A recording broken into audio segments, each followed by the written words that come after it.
नमस्कार। स्वागत है आप सभी का मंत्रवाणी में, जहां हर मंत्र एक शक्ति है। आज के इस पावन अवसर पर हम आपके लिए लेकर आए हैं श्री सिद्धि विनायक मंत्र। यह मंत्र भगवान गणेश के सिद्धि विनायक स्वरूप की साधना का मूल मंत्र है। इस मंत्र का जाप करने से साधक को सफलता, सिद्धि और विघ्नों से मुक्ति प्राप्त होती है। ओम श्रीं गं सौमाय गणपतये वर वरद सर्वजनम मे वशमानाय स्वाहा। इस मंत्र का अर्थ है ओम परम शक्ति का आवाहन, श्रीं लक्ष्मी और समृद्धि का प्रतीक, गंग गणपति का बीज मंत्र विघ्ननाशक, सौमाय शांति और मंगलदायक स्वरूप, गणपतये गणों के अधिपति विघ्न विनायक गणेश, वरवरद वरदान देने वाले प्रभु, सर्वजन्म में वशमानाय सबको अपने अनुकूल करने वाले, स्वाहा आहुति पूर्ण समर्पण। इस मंत्र का महत्व है, यह मंत्र विशेषकर गणेश चतुर्थी तिथि और बुधवार को जपने पर अत्यंत शुभ फल देता है। इस मंत्र के जाप से साधक के रुके हुए कार्य पूरे होते हैं। यह मंत्र साधक को सिद्धि, बुद्धि और आकर्षण प्रदान करता है। इसे सिद्धि विनायक मंत्र कहा गया है क्योंकि यह साधक के जीवन को सिद्धियों और सफलता से परिपूर्ण करता है। इस मंत्र का लाभ है कार्य क्षेत्र और व्यापार में सफलता, परिवार और समाज में सम्मान एवं सहयोग, शिक्षा और प्रतियोगिता में विजय, रुके हुए कार्य सहजता से पूर्ण होना, व्यक्तित्व में आकर्षण और आत्मविश्वास की वृद्धि होना।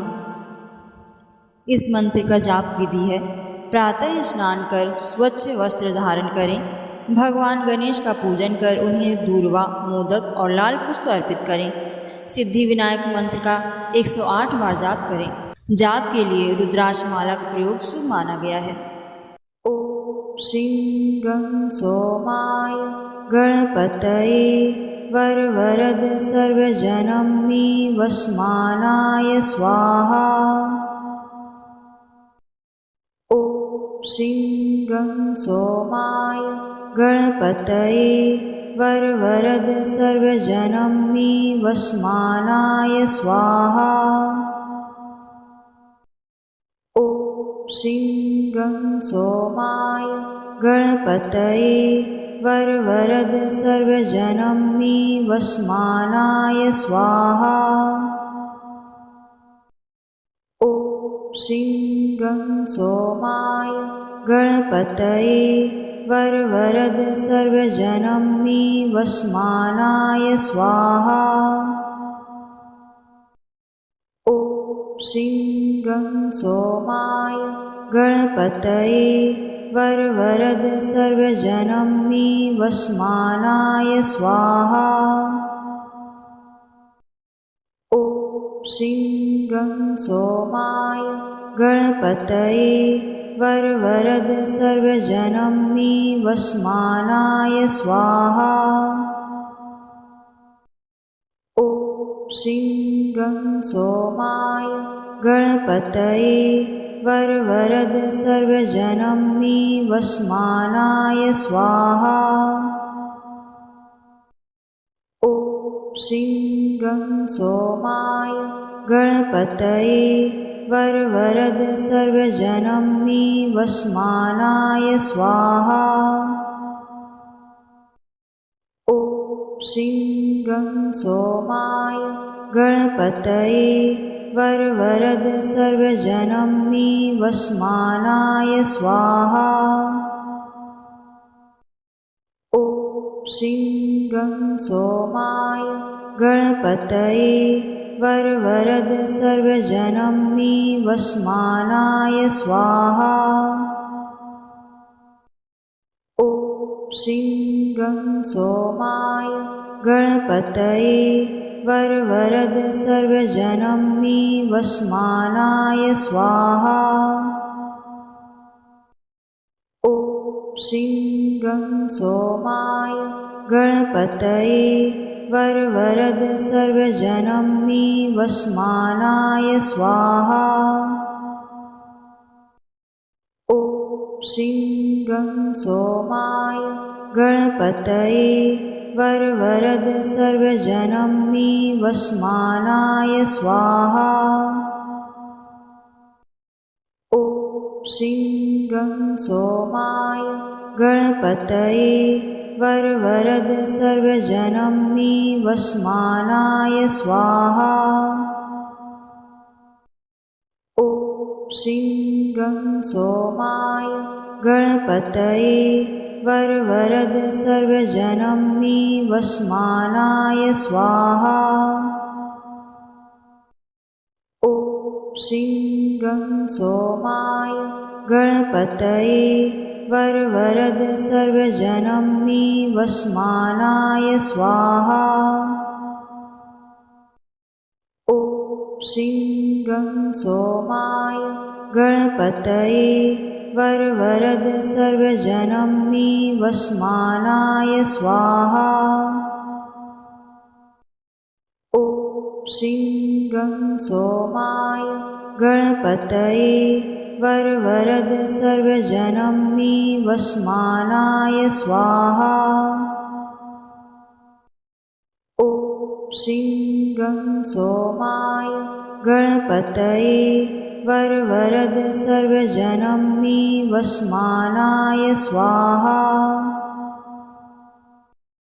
ॐ श्रीं गं सोमाय गणपतये वरवरद सर्वजनं मे वस्मानाय स्वाहा। ॐ श्रीं गं सोमाय गणपतये वरवरद सर्वजनं मे वस्मानाय स्वाहा। ॐ श्रीं गं सोमाय गणपतये वरवरद सर्वजनं मे वस्मानाय स्वाहा। ॐ श्रीं गं सोमाय गणपतये वरवरद सर्वजनं मे वस्मानाय स्वाहा। ॐ श्रीं गं सोमाय गणपतये वरवरद सर्वजनं मे वस्मानाय स्वाहा।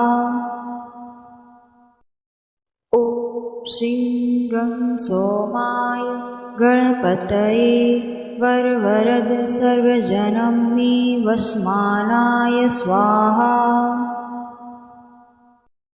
ॐ श्रीं गं सोमाय गणपतये वरवरद सर्वजनं मे वस्मानाय स्वाहा। ॐ श्रीं गं सोमाय गणपतये वरवरद सर्वजनं मे वस्मानाय स्वाहा। ॐ श्रीं गं सोमाय गणपतये वरवरद सर्वजनं मे वस्मानाय स्वाहा। ॐ श्रीं गं सोमाय गणपतये वरवरद सर्वजनं मे वस्मानाय स्वाहा। ॐ श्रीं गं सोमाय गणपतये वरवरद सर्वजनं मे वस्मानाय स्वाहा। ॐ श्रीं गं सोमाय गणपतये वरवरद सर्वजनं मे वस्मानाय स्वाहा। ॐ श्रीं गं सोमाय गणपतये वरवरद सर्वजनं मे वस्मानाय स्वाहा। ॐ श्रीं गं सोमाय गणपतये वरवरद सर्वजनं मे वस्मानाय स्वाहा। ॐ श्रीं गं सोमाय गणपतये वरवरद सर्वजनं मे वस्मानाय स्वाहा। ॐ श्रीं गं सोमाय गणपतये वरवरद सर्वजनं मे वस्मानाय स्वाहा। ॐ श्रीं गं सोमाय गणपतये वरवरद सर्वजनं मे वस्मानाय स्वाहा। ॐ श्रीं गं सोमाय गणपतये वरवरद सर्वजनं मे वस्मानाय स्वाहा। ॐ श्रीं गं सोमाय गणपतये वरवरद सर्वजनं मे वस्मानाय स्वाहा।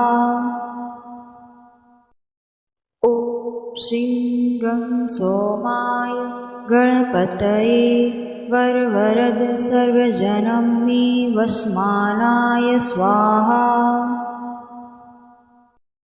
ॐ श्रीं गं सोमाय गणपतये वरवरद सर्वजनं मे वस्मानाय स्वाहा।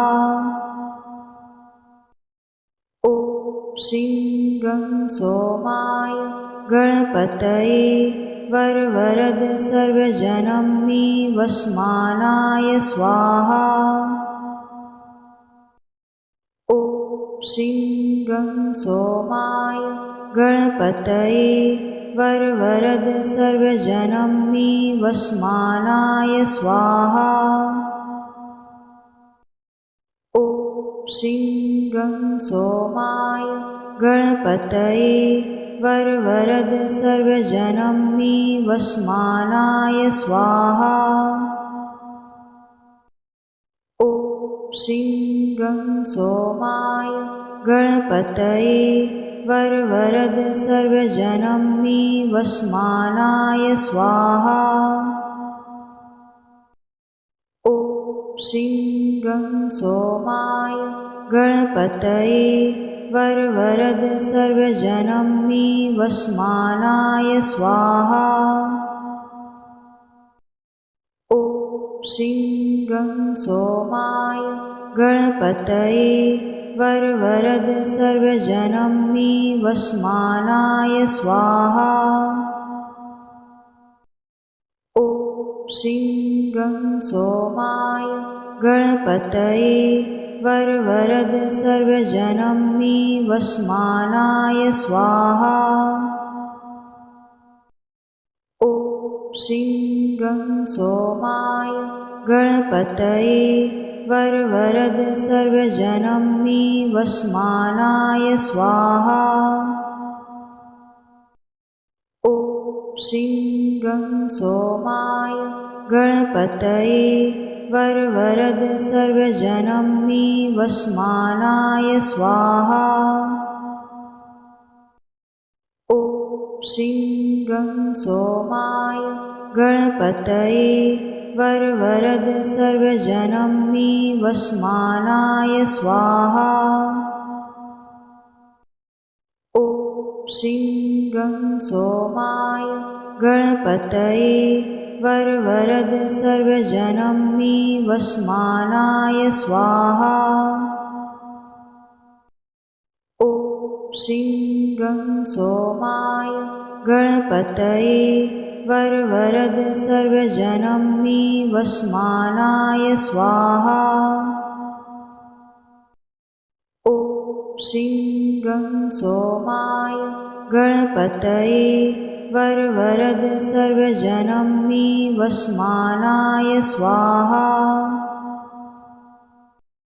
ॐ श्रीं गं सोमाय गणपतये वरवरद सर्वजनं मे वस्मानाय स्वाहा।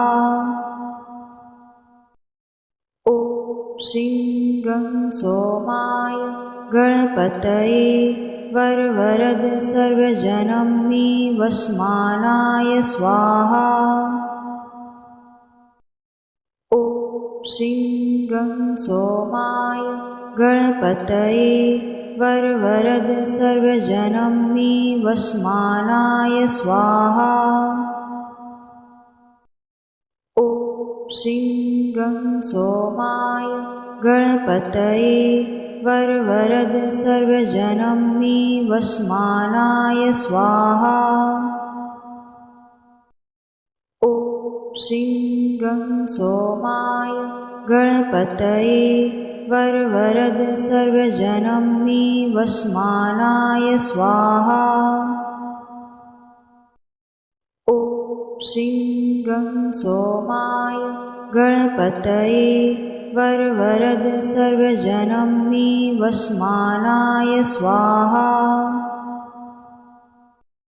ॐ श्रीं गं सोमाय गणपतये वरवरद सर्वजनमे वस्मानाय स्वाहा। ॐ श्रीं गं सोमाय गणपतये वरवरद सर्वजनमे वस्मानाय स्वाहा। ॐ श्रीं गं सोमाय गणपतये वरवरद सर्वजनमे वस्मानाय स्वाहा। ॐ श्रीं गं सोमाय गणपतये वरवरद सर्वजनमे वस्मानाय स्वाहा। ॐ श्रीं गं सोमाय गणपतये वरवरद सर्वजनमे वस्मानाय स्वाहा। ॐ श्रीं गं सोमाय गणपतये वरवरद सर्वजनमे वस्मानाय स्वाहा। ॐ श्रीं गं सोमाय गणपतये वरवरद सर्वजनमे वस्मानाय स्वाहा। ॐ श्रीं गं सोमाय गणपतये वरवरद सर्वजनमे वस्मानाय स्वाहा। ॐ श्रीं गं सोमाय गणपतये वरवरद सर्वजनमे वस्मानाय स्वाहा। ॐ श्रीं गं सोमाय गणपतये वरवरद सर्वजनमे वस्मानाय स्वाहा। ॐ श्रीं गं सोमाय गणपतये वरवरद सर्वजनमे वस्मानाय स्वाहा। ॐ श्रीं गं सोमाय गणपतये वरवरद सर्वजनमे वस्मानाय स्वाहा। ॐ श्रीं गं सोमाय गणपतये वरवरद सर्वजनमे वस्मानाय स्वाहा। ॐ श्रीं गं सोमाय गणपतये वरवरद सर्वजनमे वस्मानाय स्वाहा। ॐ श्रीं गं सोमाय गणपतये वरवरद सर्वजनमे वस्मानाय स्वाहा। ॐ श्रीं गं सोमाय गणपतये वरवरद सर्वजनमे वस्मानाय स्वाहा। ॐ श्रीं गं सोमाय गणपतये वरवरद सर्वजनमे वस्मानाय स्वाहा। ॐ श्रीं गं सोमाय गणपतये वरवरद सर्वजनमे वस्मानाय स्वाहा। ॐ श्रीं गं सोमाय गणपतये वरवरद सर्वजनमे वस्मानाय स्वाहा। ॐ श्रीं गं सोमाय गणपतये वरवरद सर्वजनमे वस्मानाय स्वाहा। ॐ श्रीं गं सोमाय गणपतये वरवरद सर्वजनं मे वस्मानाय स्वाहा। ॐ श्रीं गं सोमाय गणपतये वरवरद सर्वजनं मे वस्मानाय स्वाहा। ॐ श्रीं गं सोमाय गणपतये वरवरद सर्वजनं मे वस्मानाय स्वाहा। ॐ श्रीं गं सोमाय गणपतये वरवरद सर्वजनं मे वस्मानाय स्वाहा। ॐ श्रीं गं सोमाय गणपतये वरवरद सर्वजनं मे वस्मानाय स्वाहा। ॐ श्रीं गं सोमाय गणपतये वरवरद सर्वजनं मे वस्मानाय स्वाहा। ॐ श्रीं गं सोमाय गणपतये वरवरद सर्वजनं मे वस्मानाय स्वाहा। ॐ श्रीं गं सोमाय गणपतये वरवरद सर्वजनं मे वस्मानाय स्वाहा। ॐ श्रीं गं सोमाय गणपतये वरवरद सर्वजनं मे वस्मानाय स्वाहा। ॐ श्रीं गं सोमाय गणपतये वरवरद सर्वजनं मे वस्मानाय स्वाहा। ॐ श्रीं गं सोमाय गणपतये वरवरद सर्वजनं मे वस्मानाय स्वाहा। ॐ श्रीं गं सोमाय गणपतये वरवरद सर्वजनं मे वस्मानाय स्वाहा। ॐ श्रीं गं सोमाय गणपतये वरवरद सर्वजनं मे वस्मानाय स्वाहा। ॐ श्रीं गं सोमाय गणपतये वरवरद सर्वजनं मे वस्मानाय स्वाहा। ॐ श्रीं गं सोमाय गणपतये वरवरद सर्वजनं मे वस्मानाय स्वाहा। ॐ श्रीं गं सोमाय गणपतये वरवरद सर्वजनं मे वस्मानाय स्वाहा। ॐ श्रीं गं सोमाय गणपतये वरवरद सर्वजनं मे वस्मानाय स्वाहा। ॐ श्रीं गं सोमाय गणपतये वरवरद सर्वजनं मे वस्मानाय स्वाहा। ॐ श्रीं गं सोमाय गणपतये वरवरद सर्वजनं मे वस्मानाय स्वाहा। ॐ श्रीं गं सोमाय गणपतये वरवरद सर्वजनं मे वस्मानाय स्वाहा। ॐ श्रीं गं सोमाय गणपतये वरवरद सर्वजनं मे वस्मानाय स्वाहा।